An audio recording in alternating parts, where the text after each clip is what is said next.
নমস্কাৰ, সুপ্ৰভাত বন্ধু বান্ধৱীসকল। মোৰ অন্য এটা ভিডিঅ'লৈ আপোনালোক সকলোকে স্বাগতম। মই ৰাতিপুৱাই উঠি লৈ পেলাই মই গেটৰ লাইট অফ কৰিছোঁ আৰু তাৰপিছতে মই গেট খুলিবৰ বাবে আহিছোঁ। গেট খুলিলোঁ। গেট খুলি হোৱাৰ পিছতে মই মুখ হাত ধুই আহি দেখোঁ যে বতৰটো ডাৱৰীয়া, মানে বৰষুণ পৰিছে। আৰু তাৰপিছতে মই যেনেকেই নহওক মই চোতাল সাজিলোঁ। চোতাল সাজি কৰি লৈ আহি পেলাই ঘৰ সাৰি আছোঁ। মাইকী মানুহৰ প্ৰথমতে শুৱাৰ পৰা উঠি কাম নহয় জানো, চোতাল সাৰা, ঘৰ সাৰা, এইখিনি কামটো নিশ্চয় থাকেই। এনেদৰে ঘৰ সাজিলোঁ। সাজি কৰি হোৱাৰ পিছতে মই ঘৰ মুচিলোঁ।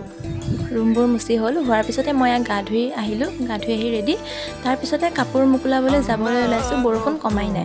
ভাবিলোঁ ৰ'দ নাই যেতিয়া আজি ওপৰতে দিওঁ। গতিকে মই ছাটৰ ওপৰত আহিলোঁ। আহি পেলাই কাপোৰখিনি মোকোলাই আছোঁ। আজি খুব বতাহ মাৰি আছিলে। বতাহতে ভাবিলোঁ শুকাই যাব কাপোৰখিনি। গতিকে ৰ'দলৈ ইমান বাট চাই নাথাকিলোঁ আৰু কাপোৰখিনি এনেকৈয়ে গোটেই কাপোৰখিনি মই ইয়াতেই মোকোলাই থ'লোঁ, কাৰণ বতাহত যেতিয়া শুকাই যাব গোটেই কাপোৰখিনি। আৰু মোৰ গোটেই কাপোৰখিনি মোকোলাই হৈ গ'ল। এনেদৰে গোটেই কাপোৰখিনি মোকোলাই হোৱাৰ পিছতে মই ক্লিপ মাৰি দিলোঁ তাতে।